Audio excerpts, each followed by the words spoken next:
From VOA Learning English, this is the Economics Report in Special English.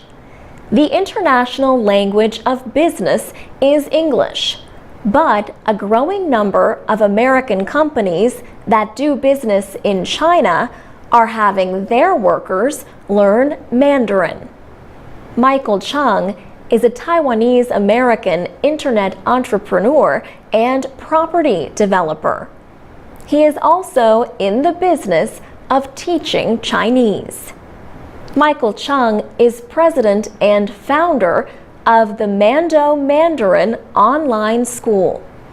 The school is based in New York and uses teachers in China to teach over webcams. Michael Chung says China is now the world's second largest economy. He says it makes sense to engage people in their own language and to understand their culture. He says that goes a long way in building strong relationships, especially with the Chinese. Michael Chung says that as China's economic power has increased, so has its cultural power. He says, starting in 2004, the Chinese Ministry of Education and the Chinese Language Council began to set up Confucius Institutes around the world. The purpose was to promote and develop Chinese language and culture teaching around the world. Now, he says, there are more than 300 Confucius Institutes in almost 100 countries. These institutes work to promote Chinese language at the university level. The Chinese government has partnered with colleges and the Asia Society to set up programs across the United States. High schools have also received money to start Chinese language training programs. Michael Chung says many English speakers want to learn Mandarin, and many people in China want to learn English. He adds that taking the time to learn someone else's language is a sign of respect and a way to build business relationships. For VOA Learning English, I'm Alex Villarreal.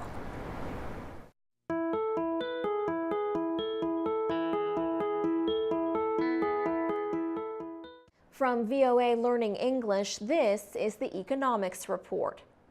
About 1/3 of new nursing graduates in the United States are having trouble finding work. Alexandra Barenschub is finishing a master's degree program at the University of Maryland. She has done well in the program, earning the highest grade point average possible. But she is worried because she has not received job offers. Yet there is hope for nurses who complete studies at four-year schools or graduate-level programs. They have an easier time finding a job in healthcare than nurses graduating from a two-year degree program. Experts say there are fewer job openings because nurses in their 50s and 60s are delaying retirement. These workers are hoping to rebuild the savings they lost a few years ago during the financial crisis. Jane Kirschling is head of the University of Maryland's nursing school. She says weak economic conditions have created tensions in the job market. The number of students entering nursing school has risen sharply in recent years. At the same time, the United States is preparing for the retirement of millions of baby boomers. That is the name given to Americans born between the end of World War II and the early 1960s. Hundreds of thousands of nurses are expected to retire just as people their age need more medical care. Healthcare laws are changing in the United States. Health experts say they expect demand for nurses to care for the sick and aged to grow. They say many older nurses will retire if the economy improves. This would create job openings for younger nurses and recent college graduates. For VOA Learning English, I'm Alex Villarreal.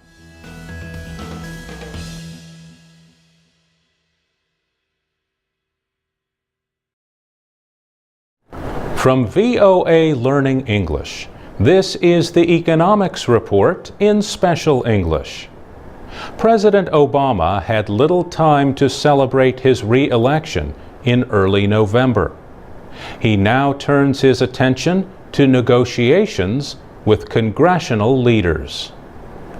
By law, the United States faces a combination of big spending cuts and tax increases next year to deal with its budget deficits. Together, these measures are being called a fiscal cliff, and economists say they could push the country back into a recession. The Congressional Budget Office says that if current policies continue, they will place the budget on an unsustainable path. But the CBO warned that deep cuts could hurt economic growth. That would reduce federal revenue from taxes. Democrats and Republicans are trying to reach a deal on deficit reductions valued at over $600 billion. Those policies are to take effect on January 1st, 2013. They will happen unless the two main parties can reach agreement. The cuts would affect both the military spending that the Republican Party wants and the social programs supported by President Obama and his Democratic Party. The Democrats control the United States Senate, while Republicans hold a majority in the House of Representatives. One issue is whether to extend tax rate reductions that have been in place for years. Those tax cuts are set to disappear at the end of this year.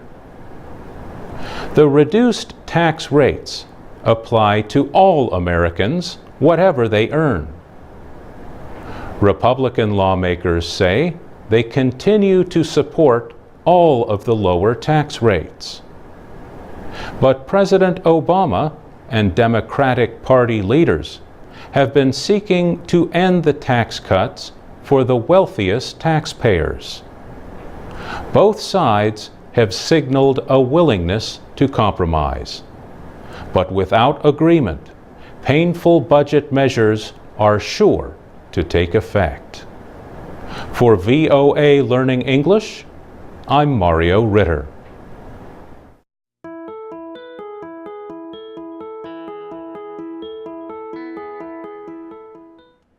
From VOA Learning English, this is the Economics Report.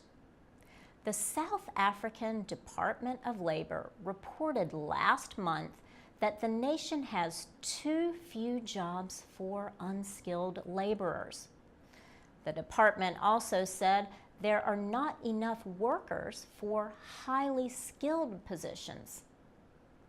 The sharp differences between jobs and skills were apparent recently when officials advertised a job opening in the government.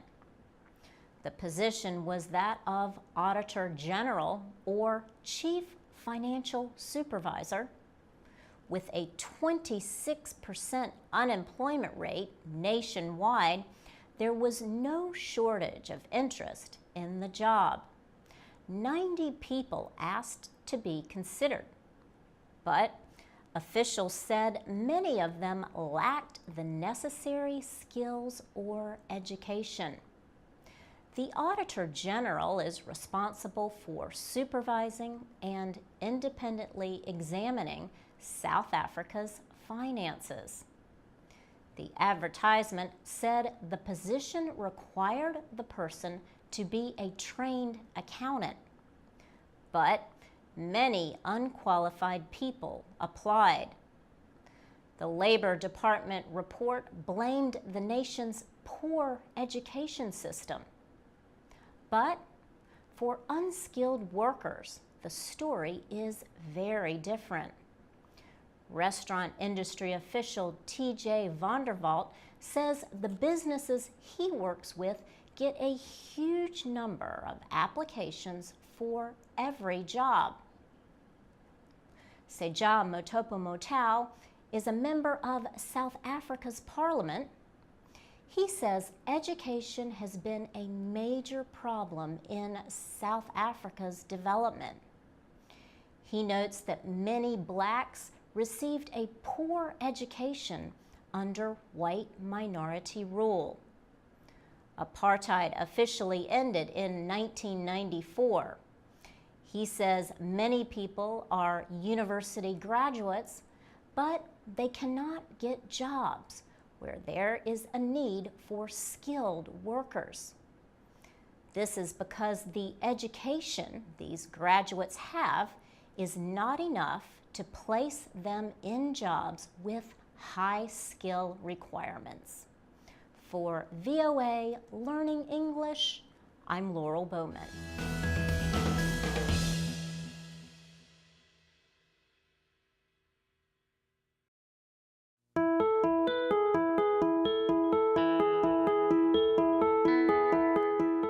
From VOA Learning English, this is the Economics Report. In South Africa, the rate of unemployment is about 25%. Some businesses and economists say South African labor laws are too restrictive. They say the rules are keeping the jobless rate so high. Business leaders are especially concerned about laws on hiring and firing workers. Here is one example. Simon Arcus dismissed an employee who stabbed another worker. The fired employee took the businessman to labor court. Mr. Arcus spent $7,000 in court costs before he reached a settlement with the worker. He says he never should have had to pay those costs. He says the incident also cost him and his workers time. Business owners like Simon Arcus believe it should be easier to dismiss workers. Now, owners must give an employee a warning in person and then 2 separate written warnings. Next comes a hearing where employees can defend their actions. Only after that can employees be fired. But fired workers can still appeal their dismissal in labor court. Lawyer Shamima Gaibi works with labor unions. She says workers need legal protections. She notes the case of striking mine workers in the town of Marikana. Police shot and killed 34 miners last year when a strike turned violent. Still, many people say labor laws are slowing growth. South Africa was rated next to last in hiring and firing practices in a report from the World Economic Forum. Lucy Holborn is with the South Africa Institute for Race Relations. She says the country's businesses are under pressure to help end poverty and inequality while creating jobs. For VOA Learning English, I'm Alex Villarreal.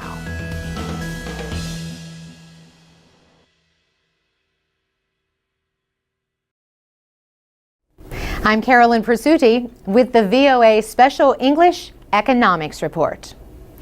Americans have been watching the protests in the Middle East and North Africa, and closer to home. Workers in Wisconsin, and now some other states, have been protesting efforts to limit the negotiating power of government employees. Wisconsin's newly elected governor, Scott Walker, says limits on labor unions are needed to help cut a deficit in the state budget. The Republican governor proposes to end collective bargaining rights for most public employees, except on the issue of wages.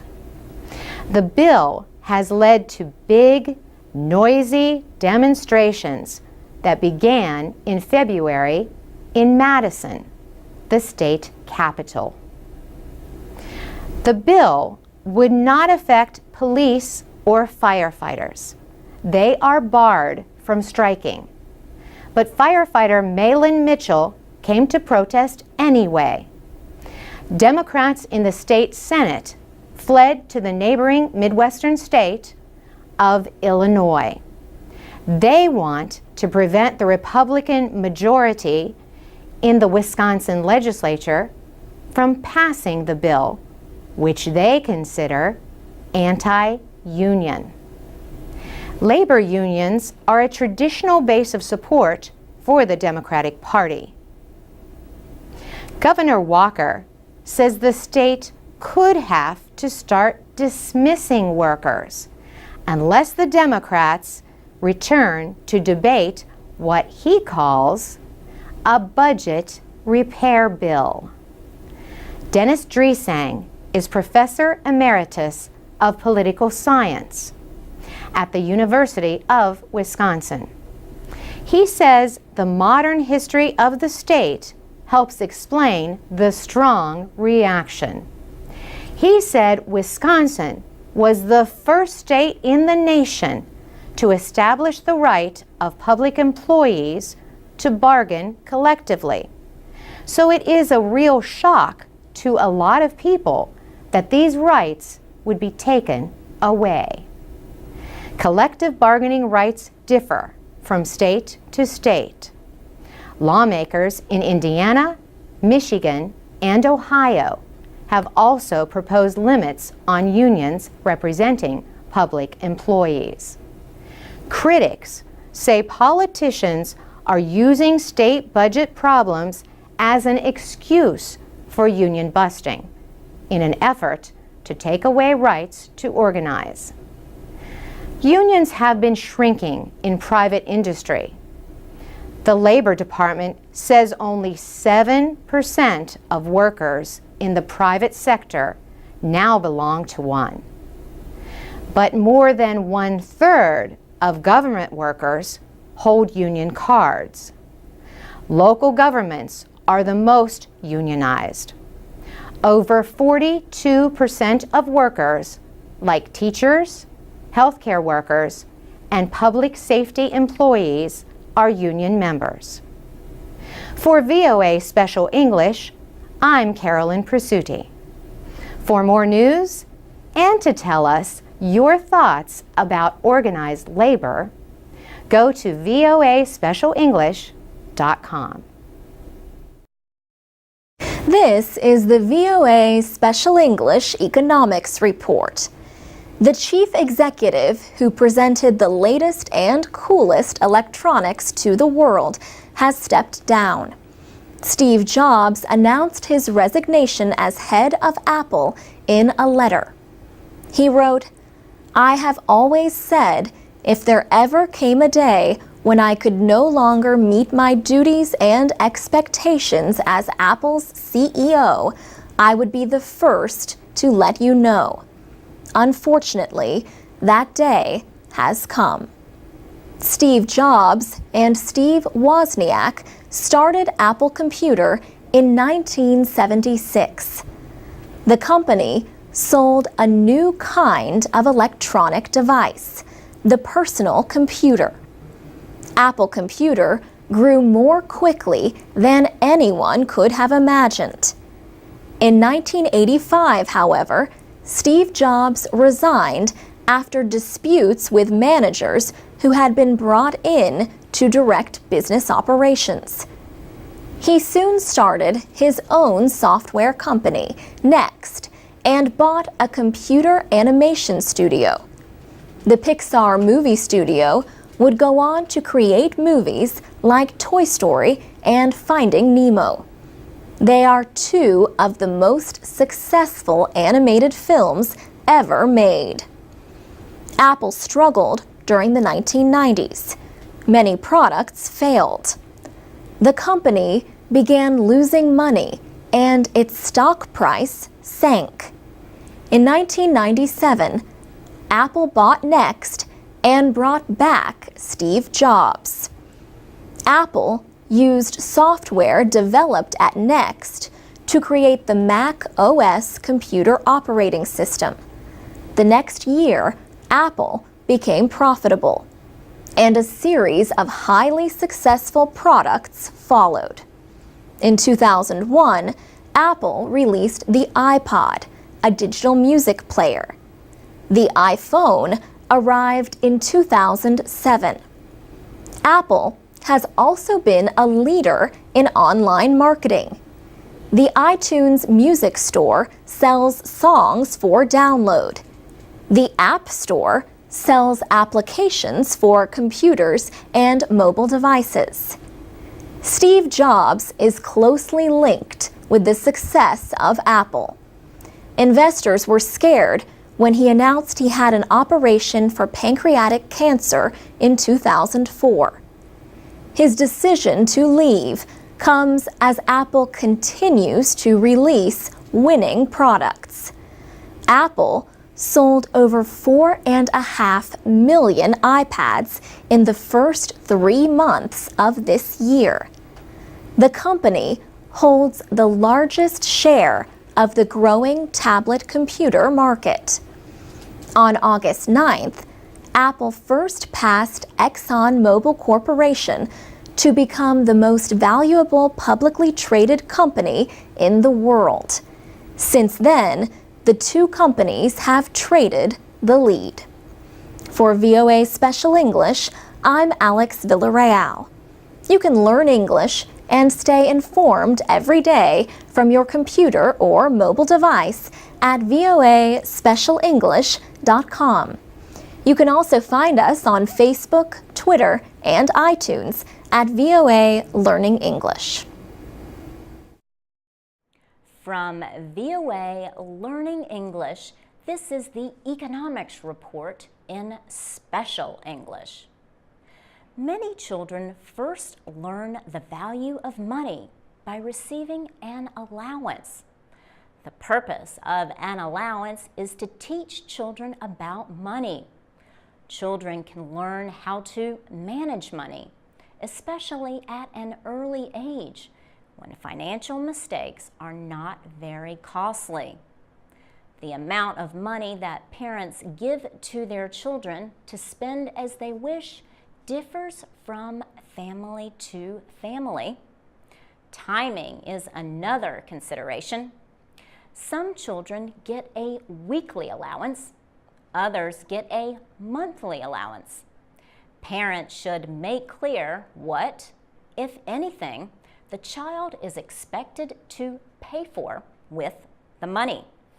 At first, young children may spend all of their allowance soon after they receive it. If they do this, they will learn the hard way that spending must be done within a budget.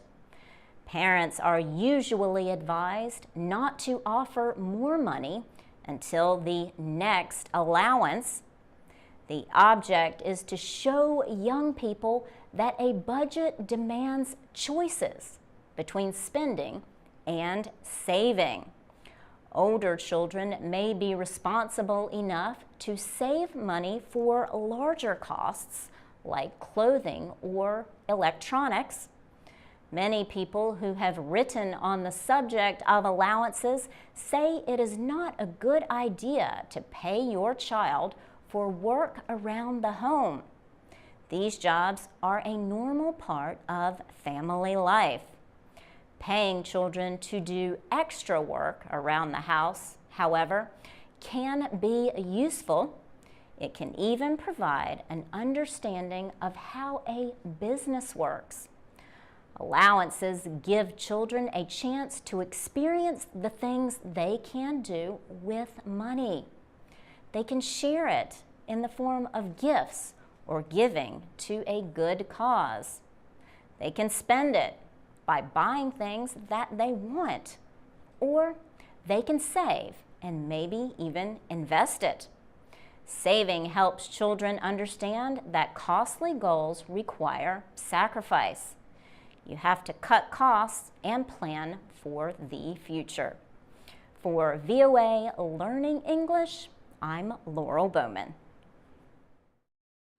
From VOA Learning English, this is the Economics Report. Many Thais joined protests in Bangkok last year. They urged Prime Minister Yingluck Shinawatra to deal with the growing problem of corruption in their country. How much economic activity is lost to corruption is difficult to estimate. The University of the Thai Chamber of Commerce studied the issue not too long ago. The university found that more than 2% of all of the goods and services produced in Thailand, or worth about $11 billion, will likely be lost to corruption this year. According to the researchers, many business people say they are paying more to Thai officials and politicians to win government contracts. Political economist Pasuk Panchaychit says there is evidence that officials are making progress in controlling low-level corruption. But, she says, the slowing world economy means growing competition for profitable deals with the government. Bandit Nichadawan is a former central bank official and president of the Thai Institute of Directors. He says corruption in Thailand appears to be more of a problem now than it was 10 years ago. And the problem affects more than Thailand. The American-based Center for International Policy says that more than $2.7 trillion in illegal funds left China between 2001 and 2010. The money left as a result of criminal financial deals, corruption, tax evasion, or other illegal activities. For Thailand, the amount was $64 billion during the same period. In 2003, the United Nations passed a convention against corruption, but observers say the fight against corruption needs to go beyond law enforcement. They say it must include non-governmental organizations and private industry groups. For VOA Learning English, I'm Laurel Bowman. From VOA Learning English, this is the Economics Report in Special English. 5 nations held the 5th BRICS Summit at the end of March in Durban, South Africa. The 5 BRICS nations are Brazil, Russia, India, China, and South Africa.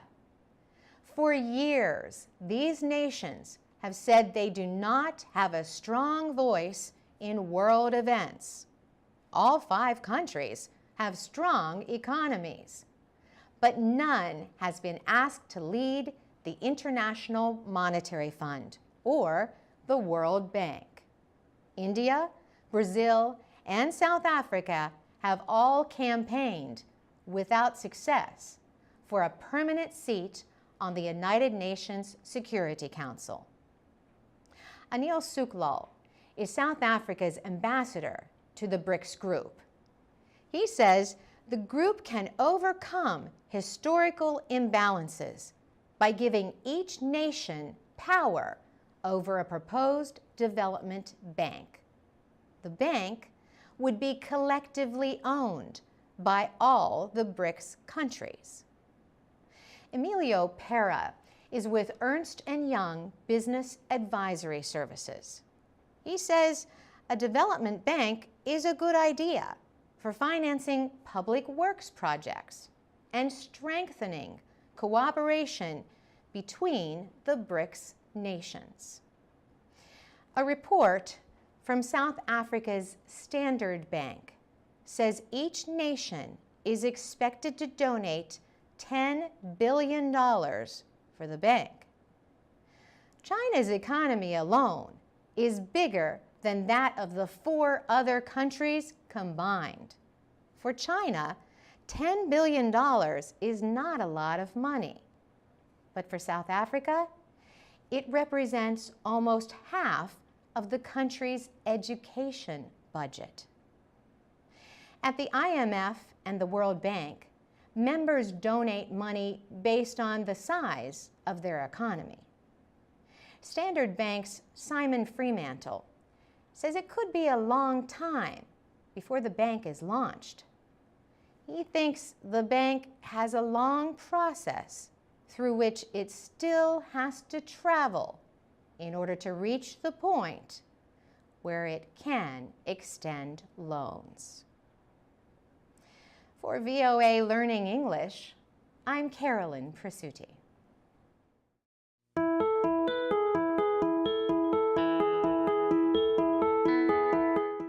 From VOA Learning English, this is the Economics Report. Attacks from Boko Haram militants are hurting the economies of Chad and northern Cameroon. The militants often attack trucks bringing goods to the Central African nations.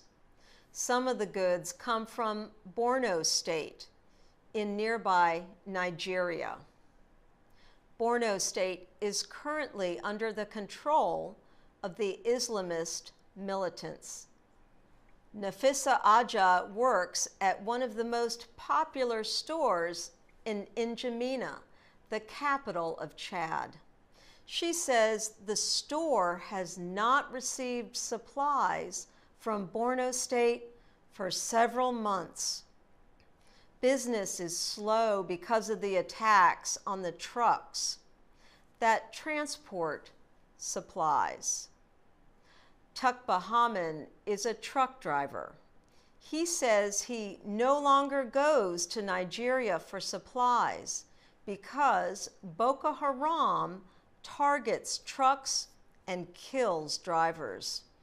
Abdul Saeed works as a customs official in Chad. He says Boko Haram recently attacked trucks in Gambaro, a Nigerian town on the border with Cameroon. He says Boko Haram fighters have attacked and seized many vehicles in recent weeks.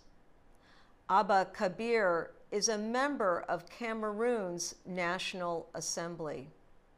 He says the economies of northern Cameroon and Chad are suffering because the militants control the roads in Nigeria. Simple goods and manufactured products like telephones and farming tools enter Chad on these roads. He says if Boko Haram continues to control the border roads, economic activity will continue to be weak in Chad, northern Cameroon, and parts of northeastern Nigeria. He says he and others are calling on the military to stop the militants and their attacks. For VOA Learning English, I'm Ann Ball.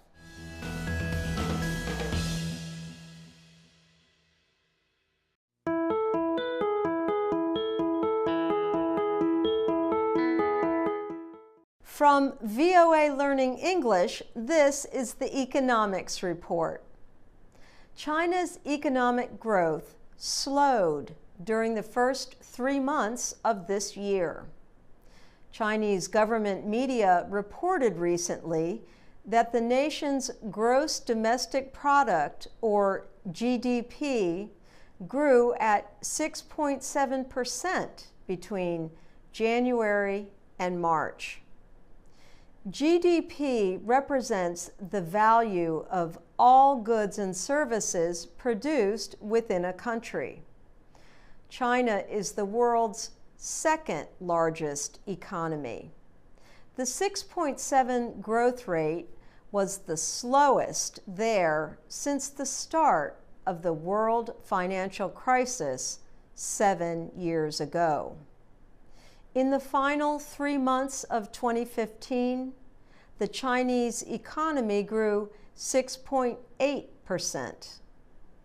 The National Bureau of Statistics said the economy is meeting the central government's expectations. The official full-year target for economic growth is 6.5 to 7%. China's GDP has averaged almost 10% growth a year since 1978, according to the World Bank. The economy has slowed over the past 5 years. The government has reacted by cutting interest rates and increasing spending on public works projects. The government is also trying to get the public to buy more Chinese-made goods and services. Economists told the Associated Press a decrease in building projects and weak exports are reasons for the slower economic growth. Economic experts say they predict China's economy will grow at a slower rate than normal this year. The Associated Press news agency said an expansion of just 6.3% is expected this year. For VOA Learning English, I'm Ann Ball.